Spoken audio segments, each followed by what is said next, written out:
Salam alaikum, Azul Flaoun, bonsoir. L'affaire Boualem Sansal au cœur des tensions entre Alger et Paris. Cette affaire intervient dans un contexte diplomatique tendu entre l'Algérie et la France.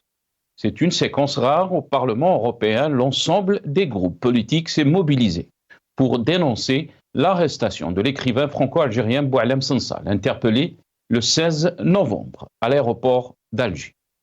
François-Xavier Bellamy, député français au Parlement européen, a incarné la ligne dure, appelant à utiliser les leviers dont dispose l'Europe, notamment l'aide au développement. Le député français a particulièrement visé l'accord franco-algérien sur les questions migratoires qu'il souhaite voir dénoncées. Dans le même ordre, le ministre de l'Intérieur français Bruno Retailleau plaide pour la fin de l'accord franco-algérien de 1968. Il a appelé à tourner la page d'un accord migratoire qu'il juge obsolète face à une Algérie arrogante.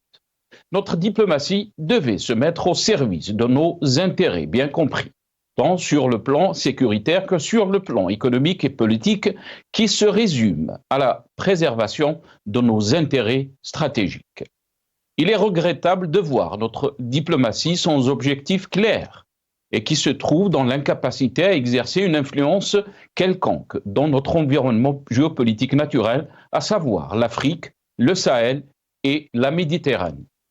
Les crises avec l'Espagne, la France, l'échec des BRICS, les relations très tendues avec la République du Mali, puis du Niger, une perte d'influence plus que certaine en Libye, sans oublier la proposition ébuesque faite à Moscou pour s'improviser médiateur dans la guerre et la crise russo-ukrainienne, rien que cela.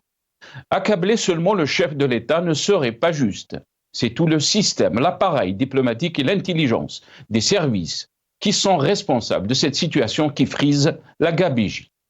Il est regrettable de constater que nous devons être le seul pays ne disposant pas d'un soft power à la hauteur de nos ambitions et de médias mainstream. Plus en amont, nos intérêts diplomatiques et économiques auraient pu être définis et mis en accord avec les objectifs stratégiques et vitaux du pays. Il est hélas et désolant de constater que la diplomatie de notre pays est à la traîne, sans engagement clair, avec une doctrine qui nous semble dépassée, en déphasage total avec la géopolitique. Pour beaucoup d'observateurs, elle est à l'image de ceux qui se constatent tous les jours sur le plan interne. Y a-t-il un pilote pour l'avion Algérie Nouvelle? La question se pose d'elle-même lorsque le pays perd ses repères. Si on veut que les choses changent, il faut d'abord balayer devant sa porte. Nous débattrons avec nos invités de toutes ces questions, juste après cette petite intro.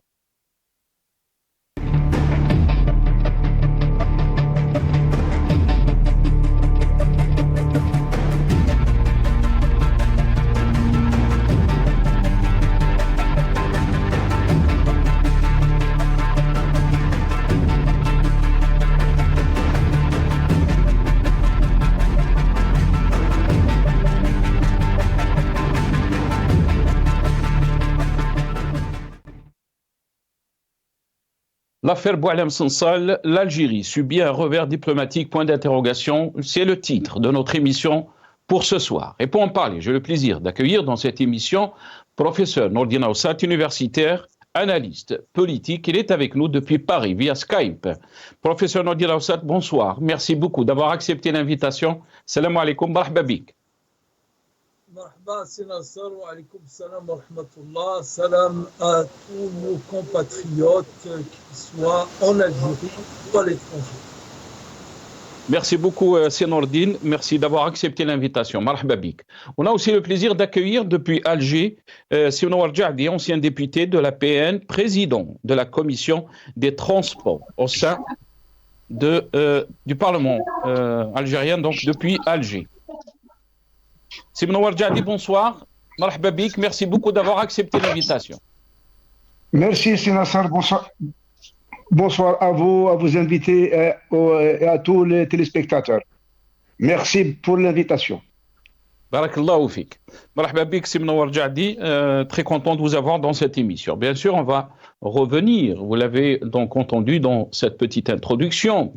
Ce qui se passe avec donc l'affaire Boualem Sansal, mais aussi cette question diplomatique, puisque des voix donc se sont élevées un peu partout en Europe, au Parlement européen, mais aussi des personnalités françaises qui demandent donc à revoir l'accord entre Alger et Paris, l'accord de l'immigration de 1968, mais aussi tout ce qui en suit par rapport donc à cette relation qui est déjà tendue. On va écouter dans ce passage l'intervention de Faisal Mottaoui, journaliste algérien, qui donne son avis donc par rapport à cette situation. الحكيم أن بوعلم صنصال ينتقد في الجزائر بسبب مواقفه المعادية للجزائر ولتاريخها ولهويتها، وهو كذلك بحسب من ينتقده كذلك يروج لأفكار اليمين المتطرف الفرنسي المعادي للمهاجرين وللجزائر. وحتى اليوم هذا المساء في فرنسا لاحظ البعض أن أغلب بردود الفعل المطالبة بإطلاق سراح بوعلم صنصال وردت من اليمين المتطرف الفرنسي، وبعض المعلقين كذلك ينتقدون صنصال كثيرا بسبب مواقفه المساندة لإسرائيل. Voilà, mais on va écouter aussi dans ce passage, puisque les médias français ont beaucoup donc réagi par rapport, mais aussi les personnalités françaises politiques réagissent par rapport à la situation donc de Boualem Sansal. On va écouter dans soundbite de nos amis de la régie dans cette petite vidéo donc les médias, qu'est-ce qui se dit dans les médias français? L'arrestation de Boualem Sansal à l'aune des relations qui empoisonnent le climat politique entre la France et l'Algérie depuis des décennies. L'emprisonnement de Boualem Sansal place la France dans une situation de demande face à l'Algérie. L'entourage d'Emmanuel Macron a exprimé hier soir son inquiétude sur le sort réservé à l'écrivain franco-algérien qui était parti pour Alger quelques jours mais qui imaginait s'installer en France ces prochaines semaines définitivement. Cette arrestation arbitraire arrive 4 semaines après le voyage d'Emmanuel Macron au Maroc, voyage qui a marqué la réconciliation avec Mohamed VI en même temps que la distance avec le gouvernement d'Alger lorsqu'Emmanuel Macron a reconnu comme marocain le Sahara occidental. Boualem Sansal est-il la vengeance d'Alger? Et pourquoi pas une monnaie d'échange avec la France? Une nouvelle fois, redisons-le, la France se trouve à quémander auprès d'Alger. C'est évidemment le but recherché par les autorités d'un pays qui fut jadis un département français. Les relations entre la France et l'Algérie ne seront jamais apaisées. Depuis 1962 et l'indépendance, les différents gouvernements algériens ont fait de la haine contre notre pays une rente victimaire. C'est à l'aune de cette lecture que l'épisode dramatique Boualem. Voilà, donc des débats qui n'ont pas cessé depuis l'arrestation de Boualem Sansal en Algérie, mais aussi des voix qui s'élèvent qui disent qu'il faut donc utiliser les leviers qui sont du côté de français pour, si on peut dire, donc les utiliser pour faire la pression sur les autorités ou le régime algérien. On va bien sûr regarder la une du journal Le Dimanche, Immigration. Bruno Retailleau, donc le ministre de l'Intérieur français, plaide pour la fin de l'accord franco-algérien. Auditionné au Sénat, le ministre de l'Intérieur a appelé à tourner la page d'un accord migratoire qu'il juge obsolète face à une Algérie arrogante.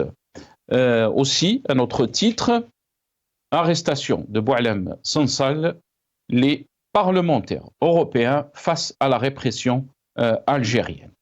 Voilà, donc Nordina Oussat, votre réaction par rapport à cette affaire, mais aussi une affaire qui devient un peu, si on peut dire, diplomatique et qui pose aussi la question de la diplomatie algérienne.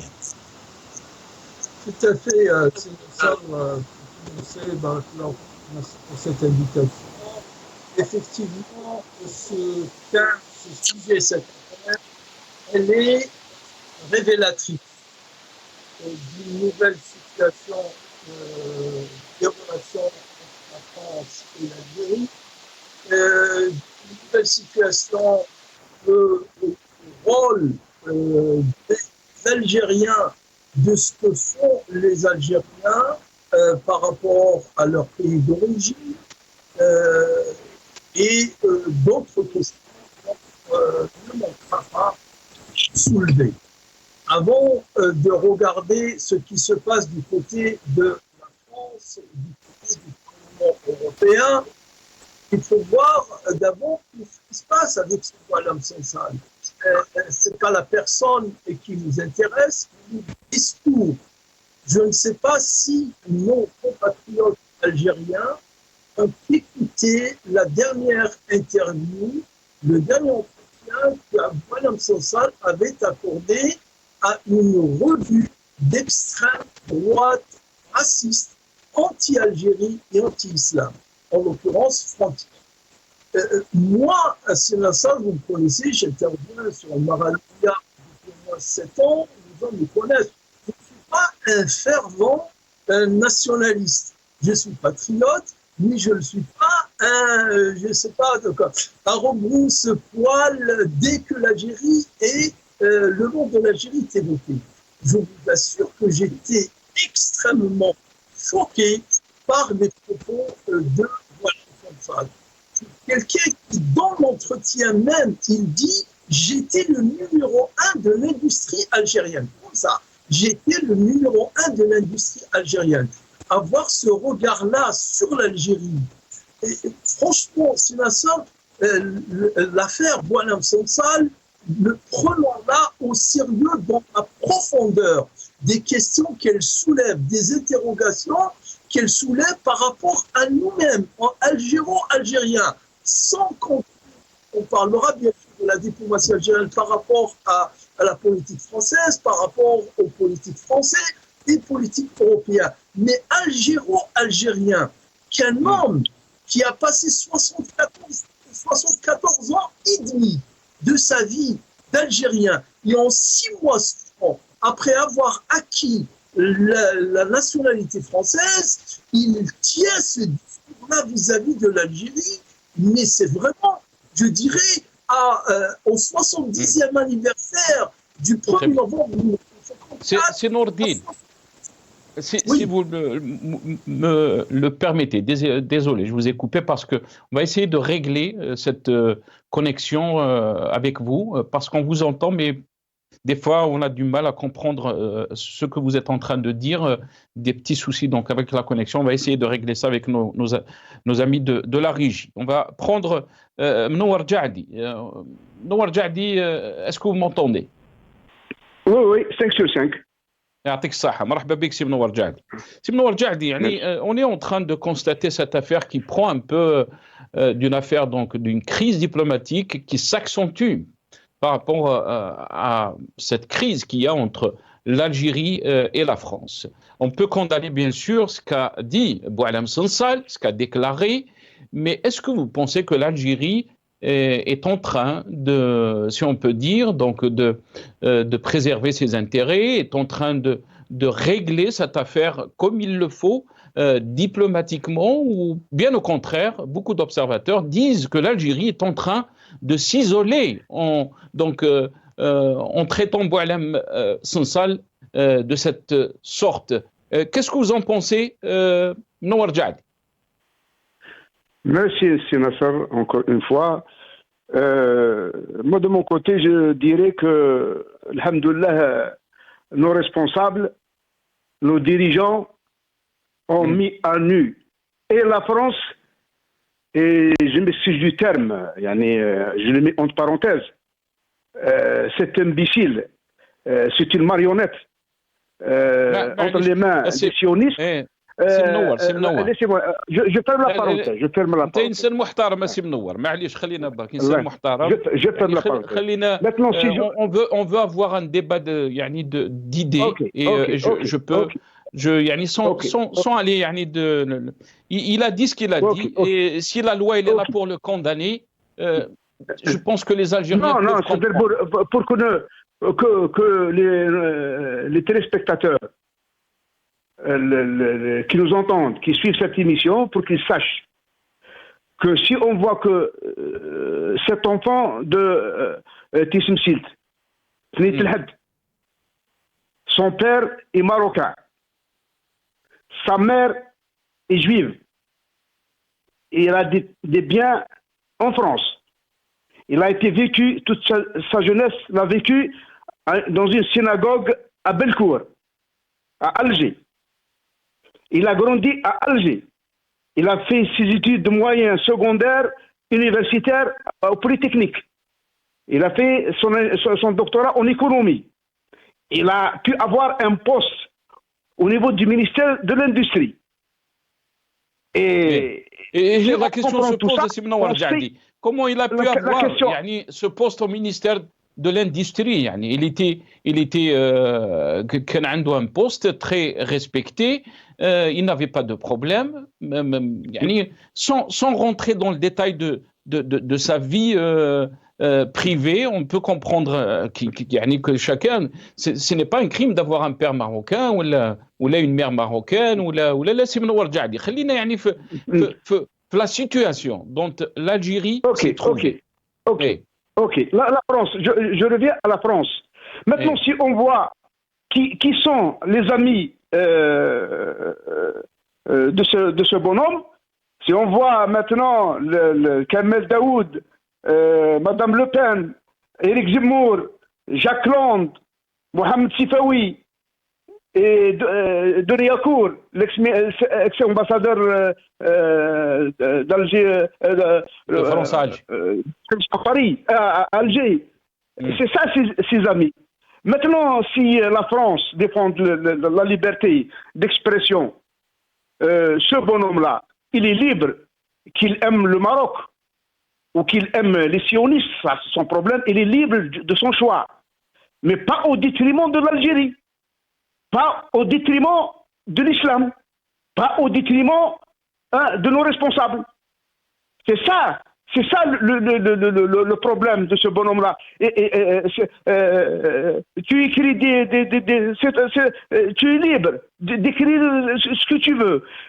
Tu dis sur quel pays tu aimes et tu jettes les fleurs. Ça, c'est ton problème et tu es libre. C'est son droit le plus absolu. Mais pas au détriment de l'Algérien et des Algériens. De l'Algérie et des Algériens et de l'islam.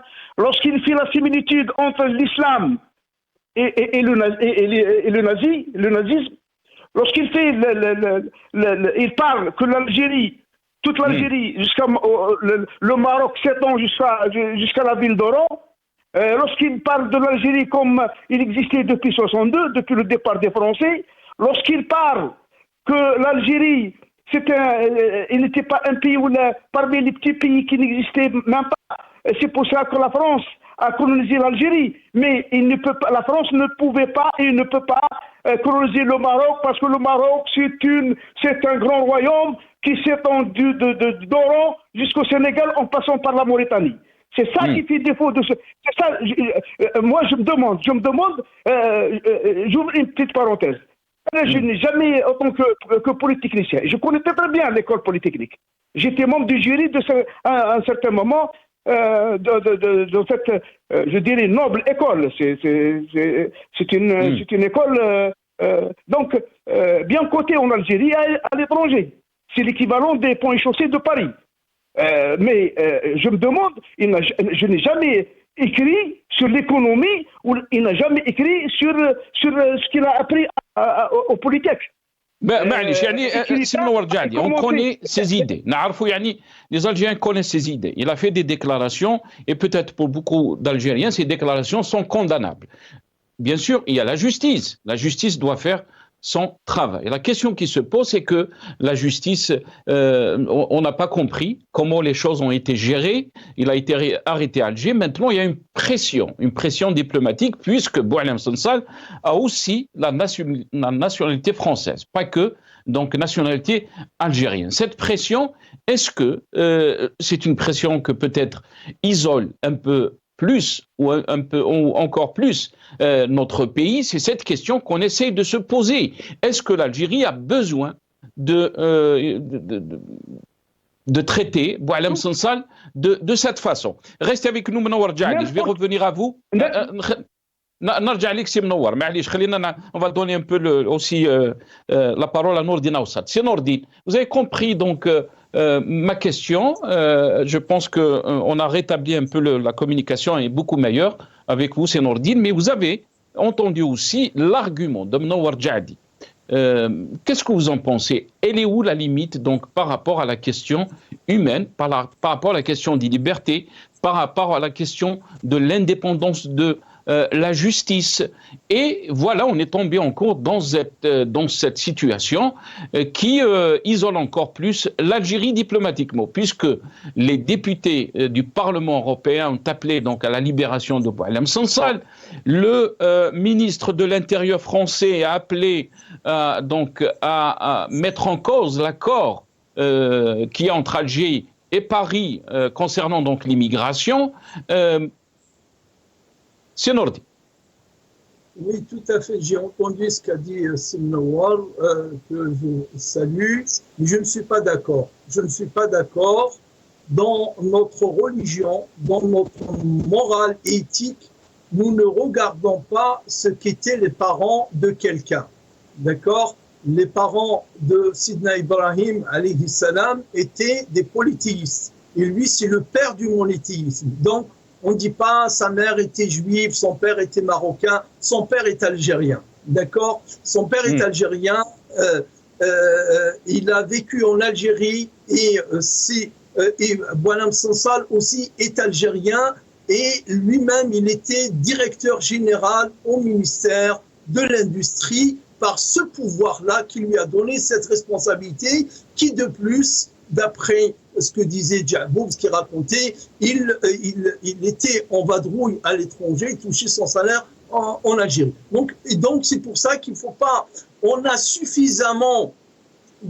on connaît, parce qu'il y en a beaucoup qui défendent en Algérie Boualem Sansal sans avoir rien lu de lui. Comme il y a aussi beaucoup qui font du bruit. J'ai tous les magazines aujourd'hui, ça m'a coûté 26 €, mais c'est pour la bonne affaire, c'est pour la bonne cause, je les ai achetés. En fait, c'est beaucoup de bruit pour rien, il n'y a pas d'analyse. Hein. Même le point où il est à la une, il y a 3 pages, sans analyse, beaucoup de bruit, mais rien.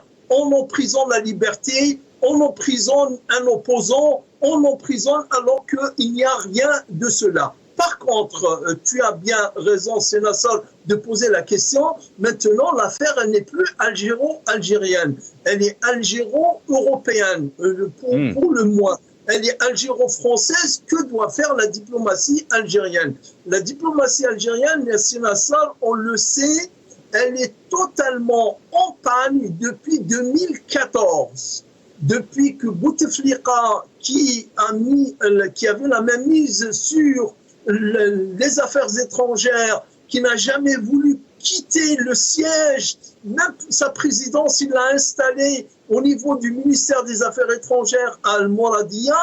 On le sait, il est tombé malade et la diplomatie est tombée malade avec lui. Elle était absente de la scène internationale et depuis le Hirak, avec Abdelmajid Tebboune, elle n'a pas repris son rôle et donc il est temps pour l'Algérie et c'est une grande leçon. Tu as parlé de soft power tout à l'heure, c'est autre chose. Mais disons, la diplomatie politique, c'est-à-dire officielle, elle est absente.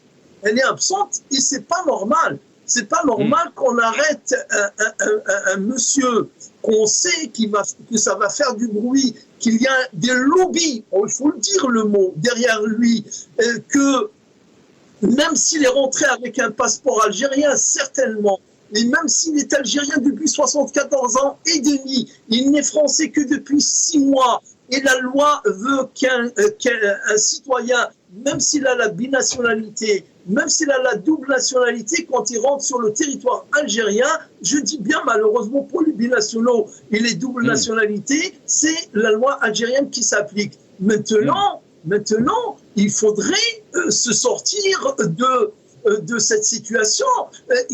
On ne peut pas faire l'autruche, on ne peut pas enfoncer sa tête dans le sable et laisser, que cela se calme. Ça ne va pas se calmer. Ça ne va pas se calmer parce que ceux qui sont derrière lui, ils trouvent l'occasion de régler leurs problèmes avec l'Algérie. Tu l'as bien vu tout à l'heure. Comment ça, Pascal Praud, il parle encore aujourd'hui, c'était jadis un département français. Mais ça fait 62 ans, la page devrait être tournée. Donc, la diplomatie algérienne, elle est soumise à une grande épreuve et c'est à ceux qui ont mis la diplomatie sous le boisseau, je veux dire l'état-major militaire, parce qu'il n'y a pas de ministre des Affaires étrangères, malheureusement, depuis 10 ans, depuis 2019, et on voit ce qu'on lit, excuse-moi, je termine, ce qu'on lit dans la revue El Jaish à sa parution, on va l'entendre de la bouche du ministre des Affaires étrangères quelques jours après. Donc c'est pour cette raison, moi, je pense que cette épreuve-là devrait faire réfléchir le pouvoir à Alger pour très rapidement, trouver une solution pour faire face à cette vague d'indignation internationale. S'ils sont souverains, qu'ils montrent qu'ils sont souverains. S'ils ont de l'intelligence politique et diplomatique, qu'ils la montrent, c'est le monde. Très bien. Mais aussi la question se pose.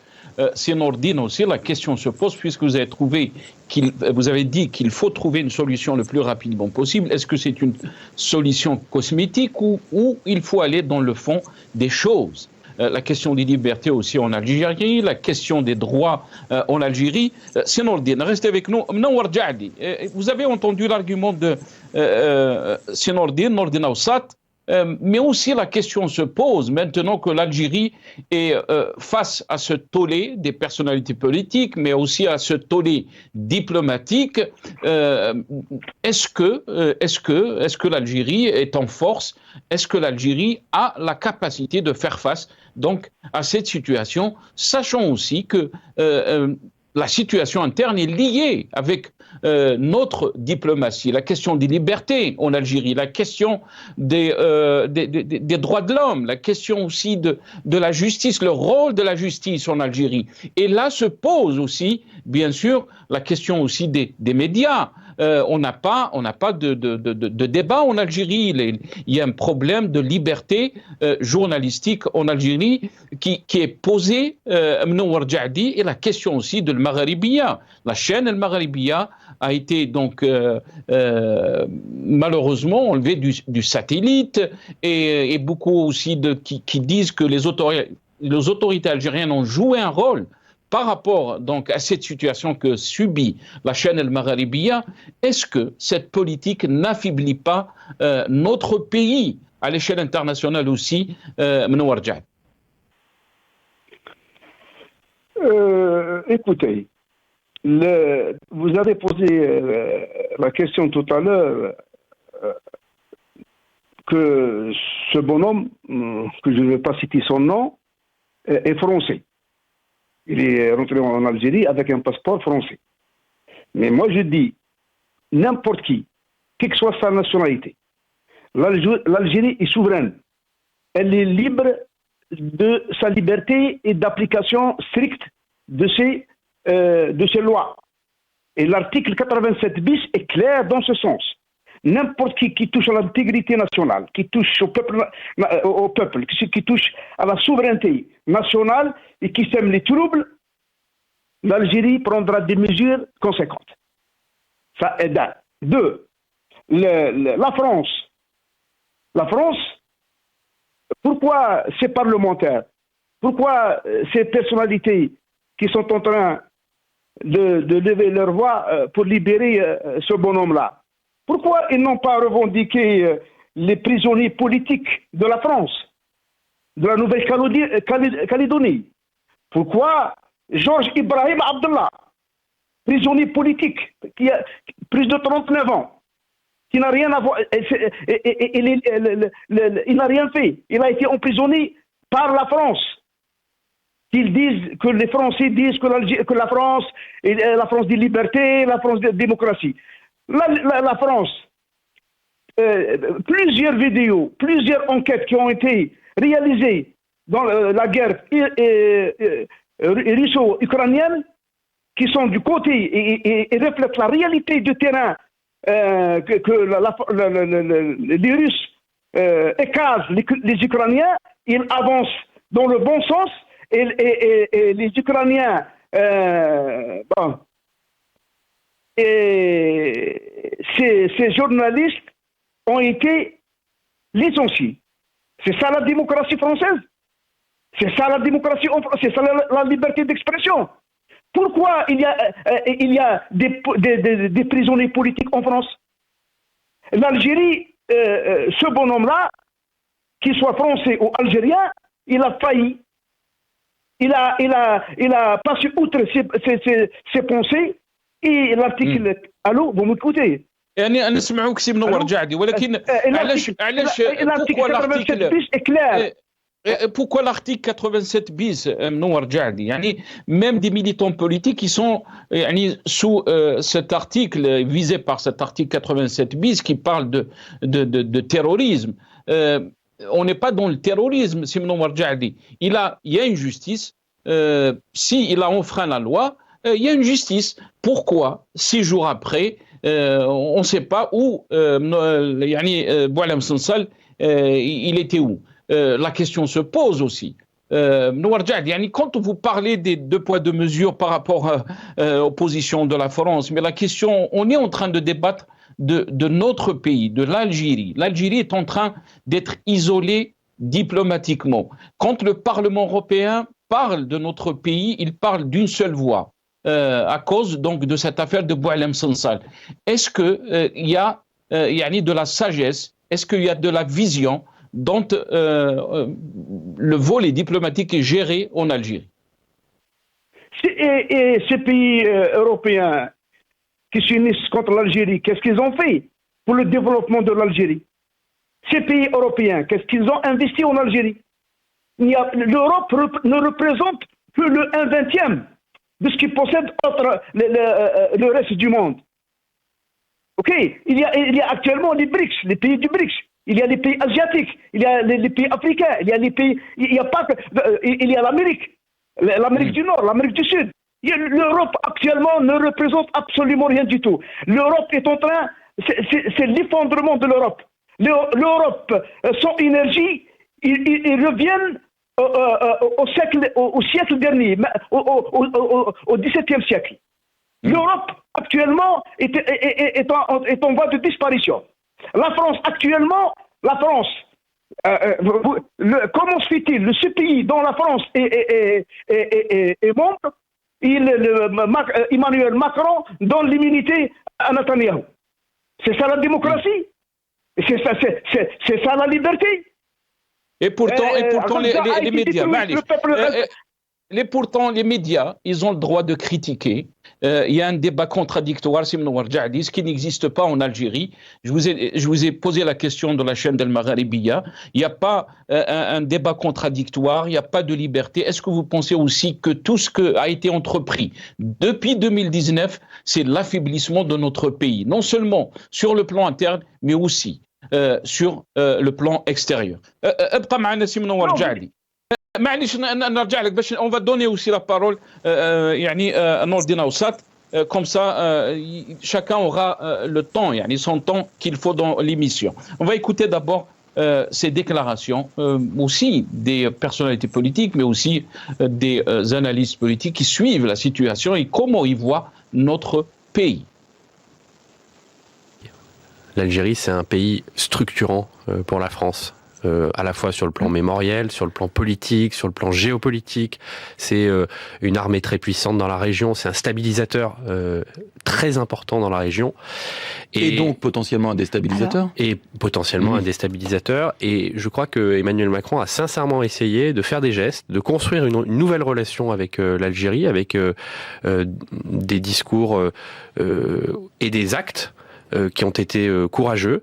Simplement, il s'est heurté, pour ne pas dire fracassé, à un mur, qui est un pouvoir algérien aujourd'hui qui est aux abois qui vit beaucoup de la rente mémorielle et donc de l'hostilité entretenue vis-à-vis de la France, et avec lesquels il est très difficile de travailler, de construire une relation constructive. Mais idéalement, ce que j'aimerais pour l'avenir, c'est qu'on sorte de cette tenaille.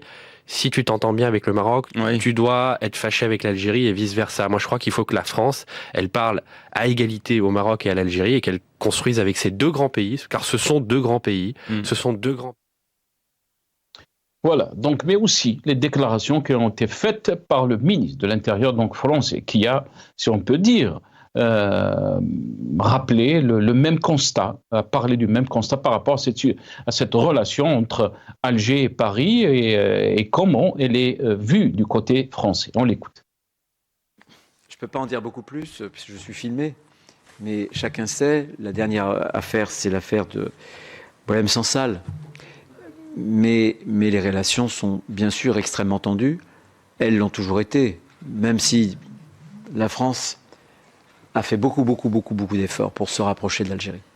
On ne peut pas reprocher au président Macron de ne pas en avoir fait. Il en a fait beaucoup.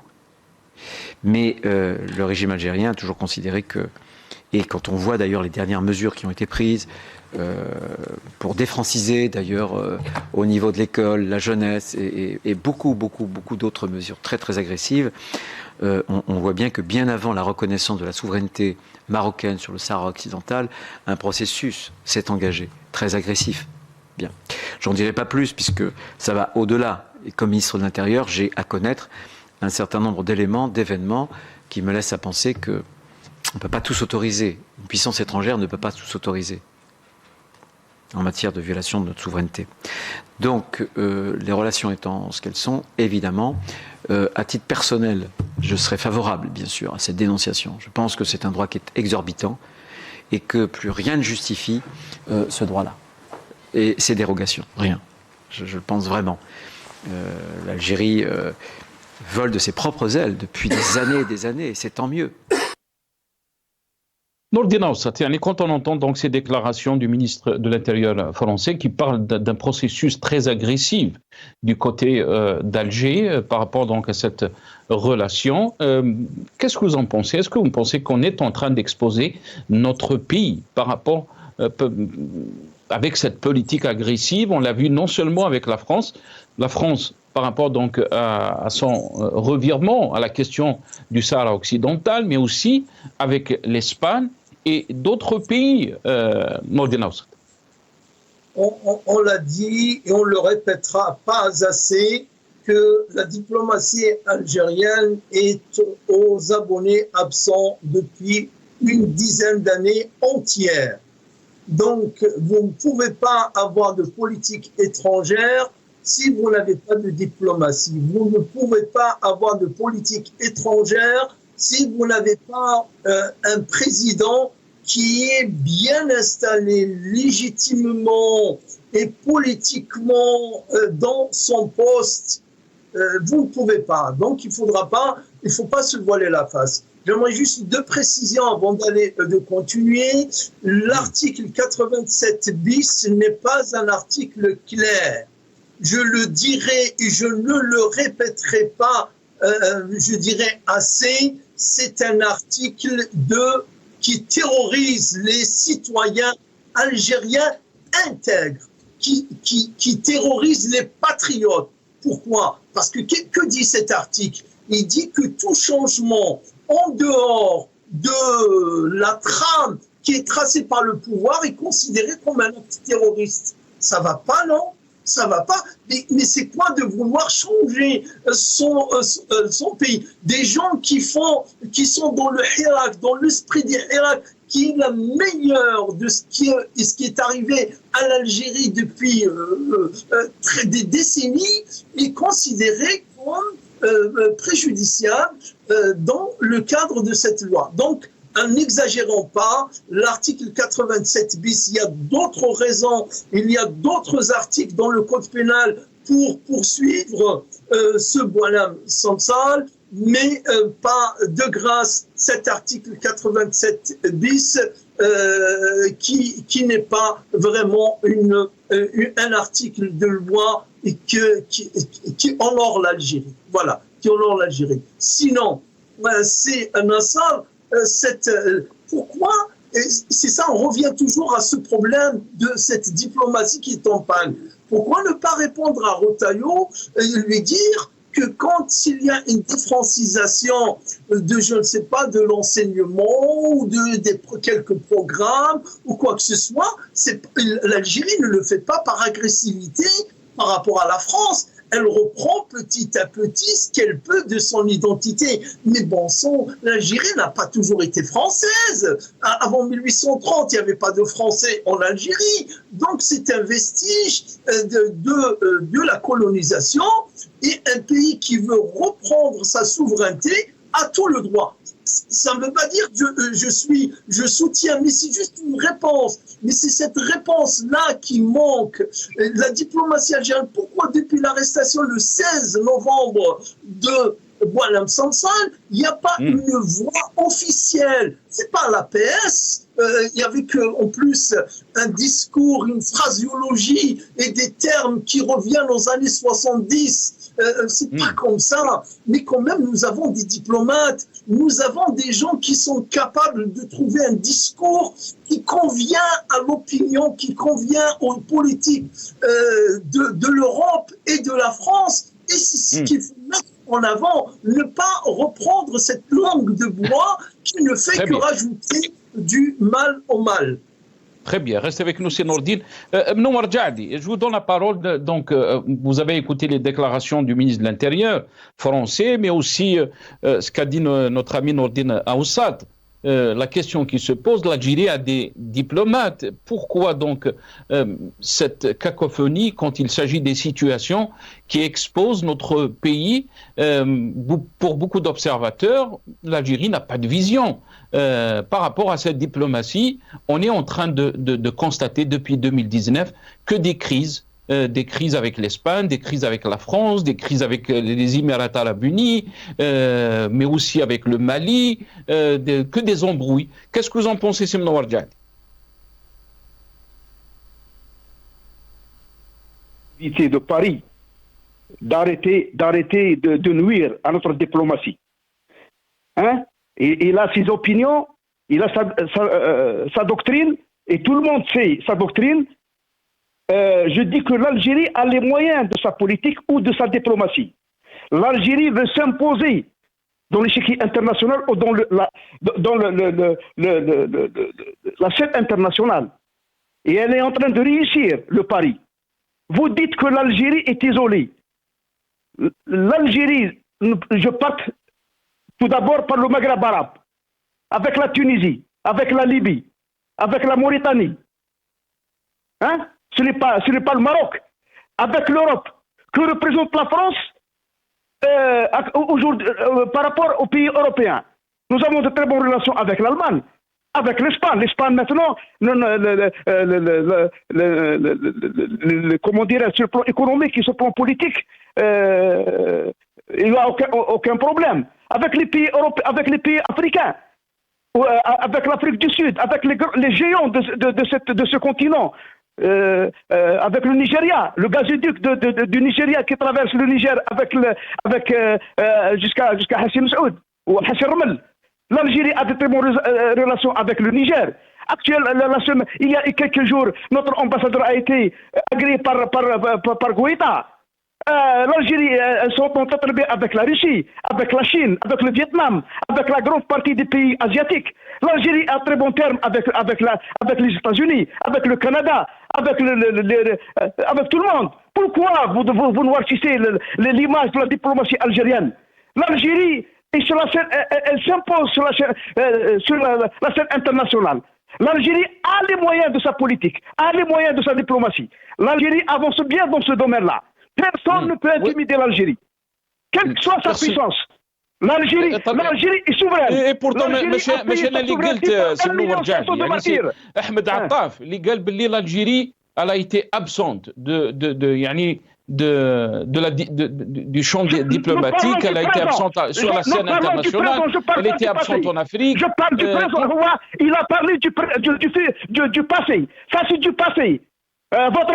ولكن حتى الوقت الان quand on voit jamais في وقت بوتفليقه ما كانش عندنا on n'a pas eu des problèmes avec l'Espagne, on n'a pas eu des problèmes avec la France depuis l'avènement de Abdelmadjid Tebboune. يعني presque 4 ambassadeurs algériens qui étaient en France ont été rappelés. Est-ce qu'on peut gérer une relation diplomatique avec un pays sans oublier 7 millions d'Algériens qui sont en France. Est-ce que par avoir une diplomatie agressive, c'est comme ça qu'on va avancer? Personne n'est l'avocat des Algériens en France. Les Algériens en France vivent comme des rois. Ils sont en train de rattraper le retard. La France nous a colonisés pendant 132 ans. Aujourd'hui, l'Algérie, les 7 millions de Français, ils resteront en France. Ils sont là-bas, en tant qu'Algériens, ils sont en train de rattraper le retard. Personne ne peut intimider l'Algérien. Vous n'êtes pas l'avocat des Algériens. Ils sont très bien. Ils savent se défendre. Que représente la France en Europe? Elle s'est dégringolée sur le plan politique, sur le plan militaire, sur le plan économique. Il se retrouve à la 8e classe. La France est en train سمنو ورجعتي معليش باسكو خليني برك دقيقه on est pressé par le temps. C'est pas moi qui le dis. C'est des Algériens, c'est des anciens ministres qui étaient dans le sérail du pouvoir, qui tirent la sonnette d'alarme, qui disent qu'on ne peut pas gérer notre diplomatie de cette façon. Il y a un malaise, il y a une crise dans la façon donc de gérer notre diplomatie. On tire sur tout le monde. Et est-ce qu'on a vraiment les moyens de cette politique? La question se pose. Les moyens. Comment on a les moyens? Si le prix du pétrole et du gaz, ils vont s'effondrer, on va se retrouver dans de gros problèmes.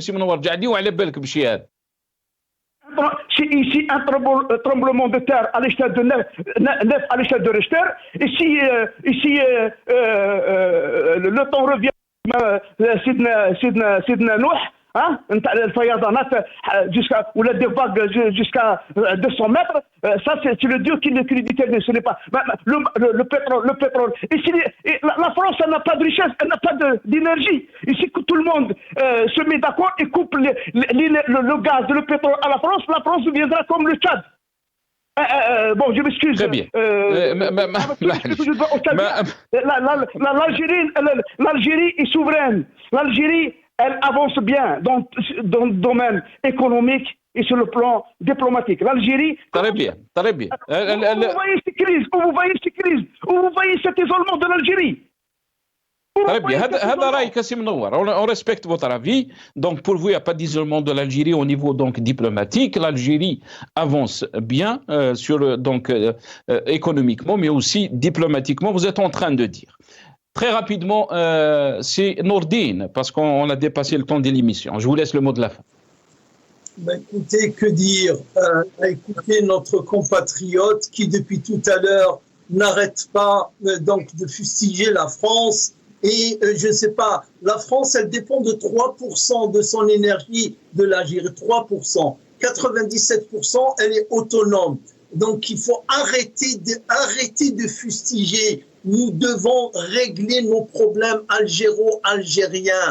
Il faudrait renforcer le front intérieur. Il faut une démocratie en Algérie. Vous savez qu'en 12 jours après, il n'y a toujours pas une voix officielle, ni le procureur de la République, ni le ministre de la Justice, ni le ministre des Affaires étrangères qui prend la parole pour expliquer, pour calmer les choses. C'est qu'il y a un grand problème dans la maison Algérie. Et je le regrette, ça me désole et j'en suis triste. L'Algérie ne va pas bien. Quand vous parlez de la souveraineté, alors que 75% des calories que mange l'Algérien le soir, à midi ou le matin, c'est des produits d'importation. C'est pas avec les mensonges en disant 137 milliards de dollars la production agricole quand on va couvrir les tares qui sont réels. Il est temps qu'on se réconcilie, que le pouvoir se réconcilie avec son peuple, qu'il respecte son peuple, qu'il respecte la parole de son peuple. Voilà, à ce moment-là, on sera fort et on pourra faire face à tous les vents et marées qui viennent de l'étranger, mais pas pour l'instant. Barakallahu fik. Merci beaucoup, Sir Nourdine. Merci à vous, professeur Nourdine Aoussat, universitaire, analyste politique. Vous étiez avec nous depuis Paris, via Skype. Merci. Sir Mnouar Djadi, ancien député de l'APN, président aussi de la commission des transports. Il était avec nous depuis Alger, par téléphone. Merci à vous, chers téléspectateurs, d'avoir suivi cette émission.